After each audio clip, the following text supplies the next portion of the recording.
Okay, maraming salamat po sa iyo, Panginoon Diyos, at naging maayos po ang takbo ng paglalaba na walang aberya sa tubig, sa kuryente, sa washing machine. Salamat po sa iyo, Panginoon Diyos, at lahat ng kapurihan ay sa iyo, sa ngalan ni Jesus. Amen. Ngayon ang tanong, bakit ko pinasasalamatan ng Diyos sa tuwing ako'y naglalaba? Simple lang, siya ang nagbibigay ng success o tagumpay. Unang Korinto, chapter 15, verse 57. Ayon kay Apostol Pablo, ang tagumpay ay nanggagaling sa Diyos. So, maliit man yan o malaking tagumpay yan, dapat pagpasalamat sa Diyos. Kanyan po ang dapat maging ugali nating mga tao. Pagpasalamat tayo sa Diyos. Unang Thessalonica, chapter 5, verse 16, 17, and 18. Lagi tayo mapagpasalamat sa Diyos sa ngalan ni Jesus. Kasi po sa Kanya nagmumula ang tagumpay. Amen. God is good. All the time. Okay? Ito po.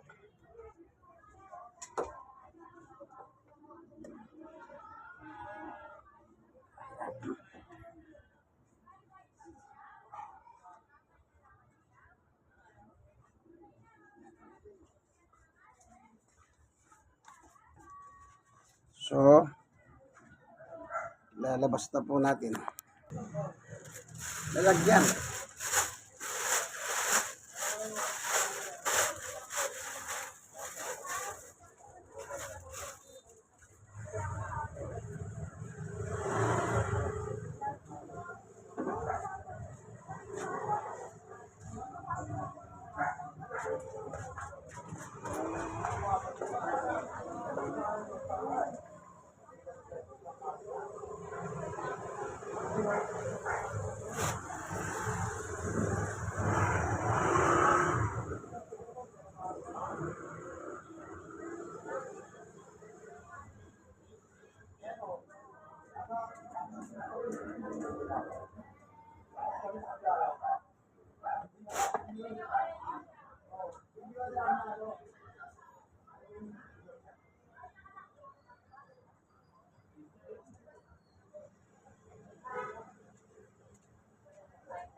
Sila magkasay mamaya, bakit? Sa ibenta ako eh.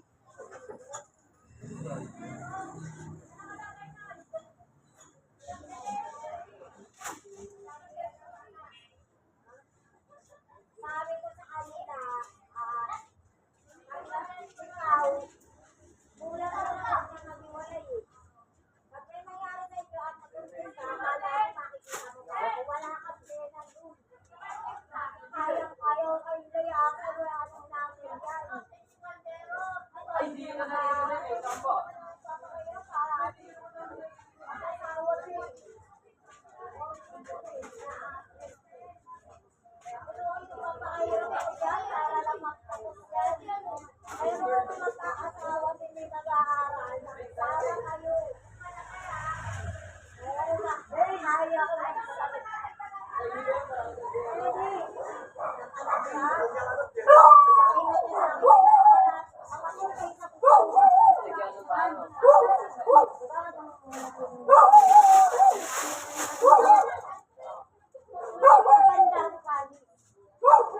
Hindi niya alam kung ano yung hindi ko makain ng gulay ng babae. O, pareho kayong gulay. Sige, magsama kayo. Magsama kayo mabuti ha. Bakit ka? Sabi ko kasi, sabi ko nag-aral mabuti. Pareho kayo makakain sa mga kasi magandang anak ko yan. Sabi ko, balik mo yung gulay. Makakain ng gulay. Yun lang kayo, hindi kilala. Bak mayaman ka. Sabi ko, sila mo maniniwala ka kung kahit anong nang mahirap yan. Pinalaki ko. Pinalaki ko ay mayaman. Filter. Yan lang pa. Ay hindi, wala akong pampalaan sa kanila. Hindi ko nga ako makakabigay sa buto magsasama sa dalawang araw.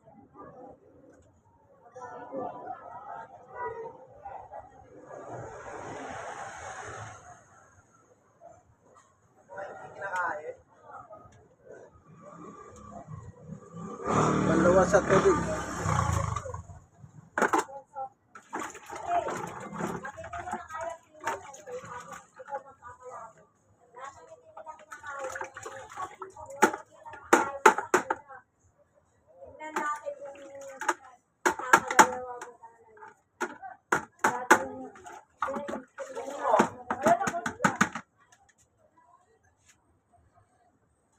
Bigyan ako doon ng ano, charger na tibay.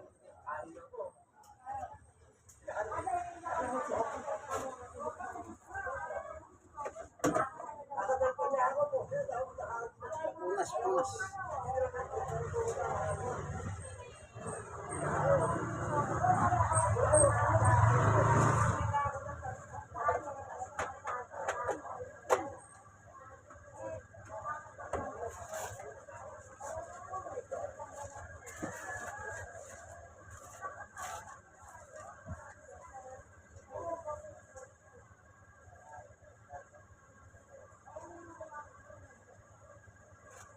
So, ito na. Tapos na po. Sasampay na yan, Sister Baby. Okay. Ganyan lang po. Ugaliin po natin pasalamatan ng Diyos sa lahat ng bagay. Kaibigan, huwag po kayong ano. Napakadagang tayo magpasalamat sa Diyos. Okay. Yakit na po natin sa third floor yan kasi third floor kami. Ground floor ito eh. Sige, yakit tayo. So, pakit po tayo. Third floor. Yun. Yun, maliwanag doon. Oh. Yun ang third floor. Si Winter yan eh. Si Winter. Naghihintay.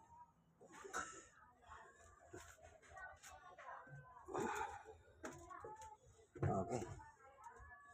Isa po ako senior citizen. 64 na po ako. 64 rin. 5 months. Ay, stroke po ako. 6 years. Ito naman yung gamit ko. Ito.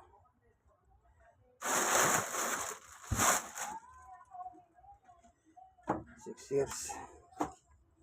And 4 months naman. Ay, 5 months. Pero sa awat tulong biyaya ng Diyos, ito. Kaya kaya pa natin maglaba naman. Yung maraming damit namin na yan. Ayan, kaya pa natin. Dada nga lang. Hindi kagaya ng kabataan, medyo malakas. Pero ngayon, hindi na. Ayan. Second floor ito. Another step na naman. Oh. Oh. Dahan-dahan lang. Ayan.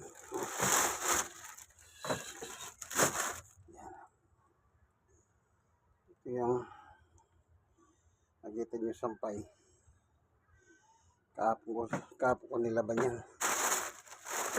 Ay. Yan na lang ang contribution ko sa pamilya. Ang nilalaban ng damit. Siyempre, wala ka nang magagawa. Kundi ano, tumulong. So, nandito na tayo.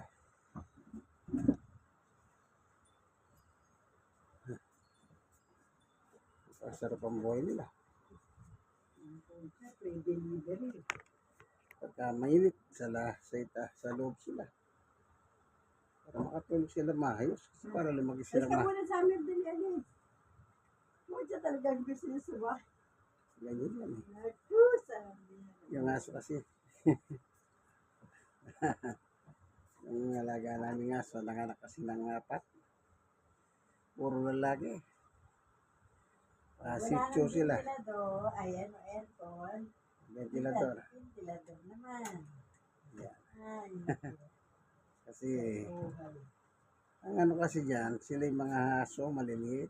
Eh, siyempre pag mainit, kawawa naman. Kaya dapat alagaan sila. Ayan o. Ayan ang kulungan na yun.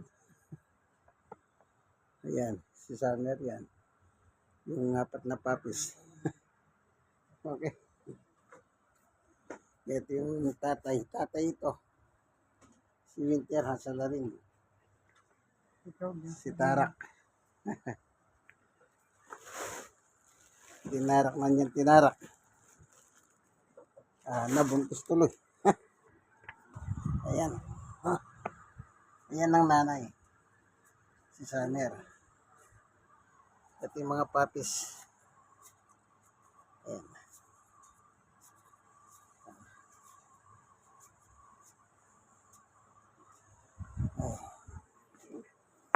Ganyan po talaga. Ito na yung damit. Sasampay ni Sister Baby ko mamaya. Okay. Pahinga ng konti. Kaibigan. Ano? Ba't nakatingin ha? Tumitingin si Summer. Lumabas siya ng kanyang teritoryo. Ayun yung mga puppies. Oh. Ito yung nanay lumabas. Ayun yung mga puppies ayun. 4 na lalaki. Kaya tulog kasi sila eh. Kung minsan natutulog sila, disturbo nitong nanay eh. Kaya tumatayo sila. Dapat hindi eh. Siguro naintindihan niya kung minsan pinagsasabihan ko. Pagtulugan yung mga anak, huwag mo silang gigisingin ka ako. Kaya minsan natutulog. Kasi ito yung, ayan. Oo. Ito si Winter, ang salarin, ang tatay. Napakabait po nilang mga aso. Wala kang masasad. Ayan o. Si Winter.